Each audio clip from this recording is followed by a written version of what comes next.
ground. Harald was born around 850 CE, though the exact date is unknown.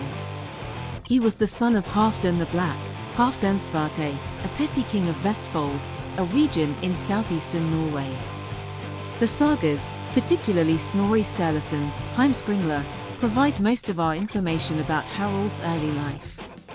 However, these accounts were written centuries after his death and mix historical facts with legendary elements. According to the sagas, Harald was only 10 when his father died. He inherited his father's lands and immediately faced challenges to his rule from neighboring chiefs and kings. The young Harald is said to have sworn an oath not to cut or comb his hair until he had unified all of Norway under his rule, earning him the nickname Sjokkhaug or Tanglehair, Lufa. The Unification of Norway. Harald's process of unifying Norway was long and complex, lasting several decades. He began by consolidating his power in Vestfold and gradually expanded his influence northward. His methods combined military conquest, strategic alliances, and political maneuvering. One of the key battles in Harald's unification campaign was the Battle of Hafrsfjord, traditionally dated to 872 CE. This naval battle, fought near present-day Stavanger, is often considered the decisive moment in Harald's quest to become the sole ruler of Norway. Harald defeated a coalition of chiefs from the western part of Norway, effectively bringing the last major resistance to his rule to an end. However, it's important to note that the extent of Harald's control over Norway is debated by historians. While traditional accounts present him as the ruler of all of Norway, modern scholars suggest that his direct control might have been limited to the coastal areas, with inland regions retaining significant autonomy. Harald's methods of rule. After consolidating his power, Harald implemented several changes to strengthen his rule. Land reforms. Harald is said to have confiscated land from the defeated chieftains, making it crown property. He then appointed loyal followers as jarls, earls, to administer these lands on his behalf. Taxation system. He established a more centralized system of taxation, requiring landowners to pay taxes directly to the king. Military organization. Harald organized a system of coastal defense, with watchtowers and beacons to warn of incoming raids. Legal reforms. While details are scarce, it's believed that Harald worked to standardize laws across his realm.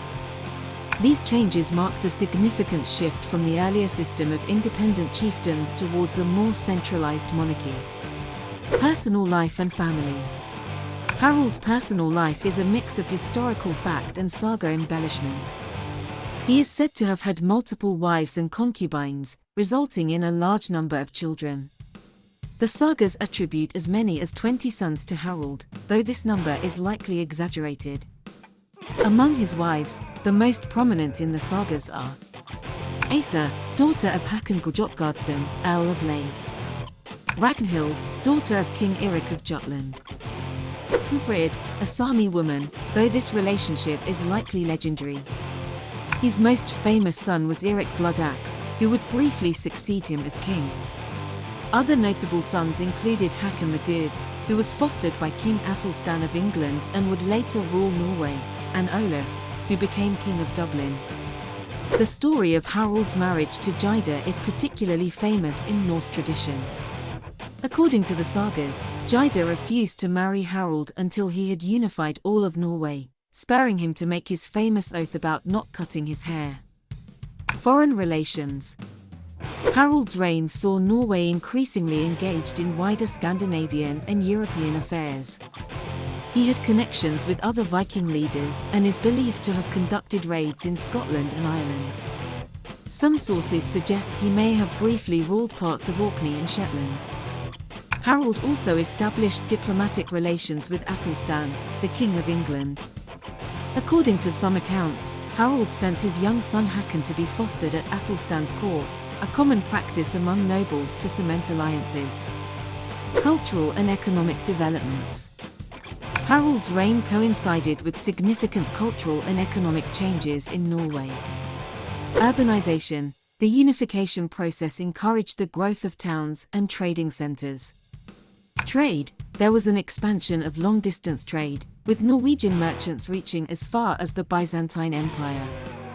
Cultural exchange, increased contact with other cultures, particularly through trade and Viking expeditions, brought new ideas and technologies to Norway.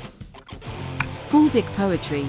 Harald's court is said to have patronized skalds, poets, contributing to the development of Norse literary culture. Later years and succession. As Harald aged, he faced the challenge of managing his large family and preparing for succession.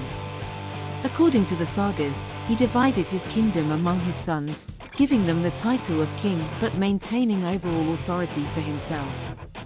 This decision would lead to conflicts after his death. In his later years, Harald is said to have favored his son Eirik Bloodaxe as his main heir. This choice was controversial, as Eirik was known for his harsh rule and violent tendencies. Death and legacy. Harald Fairhair is believed to have died of natural causes around 930 CE, though the exact date and circumstances of his death are not known with certainty. Some sources suggest he may have been as old as 80 at the time of his death, which would be remarkably long-lived for the era. After Harald's death, his son Eirik Bloodaxe initially succeeded him as the overall king. However, Eirik's rule was short-lived and unpopular. He was overthrown by his younger half-brother, Hakon the Good, who returned from England to claim the throne with the support of the Norwegian nobles. Harald Fairhair's legacy is complex and multifaceted. Political unification. While the extent of his unification is debated, Harald undoubtedly played a crucial role in the initial consolidation of Norway as a single kingdom. Royal dynasty. He established a royal dynasty that, with some interruptions, would rule Norway for centuries. Administrative reforms. His changes to land ownership, taxation, and governance laid the groundwork for a more centralized Norwegian state. Cultural icon. Harald became a legendary figure in Norwegian history, celebrated in sagas and folklore as the founder of the nation. Viking Age. His reign coincided with the height of the Viking Age, and his policies likely influenced Norse expansion and exploration. Historical debates and controversies. It's important to note that much of what we know about Harald Fairhair comes from sources written centuries after his death, particularly the Icelandic sagas. This has led to ongoing debates among historians about the accuracy of these accounts and the true nature of Harald's reign. Some key points of contention include: extent of unification. While traditional accounts present Harald as the ruler of all of Norway, some historians argue that his direct control was likely limited to coastal areas, with inland regions retaining significant autonomy. Timeline. The traditional dates for Harald's reign, c. 872 to 930, are questioned by some scholars, who suggest he may have lived and ruled earlier or later than these dates indicate. Battle of Hafrsfjord. While this battle is traditionally seen as the decisive moment in Norway's unification, its exact date, location, and significance are debated. Thank you for watching. Please like, comment, share and subscribe. That will help me a lot. Thank you. Strange Steiner.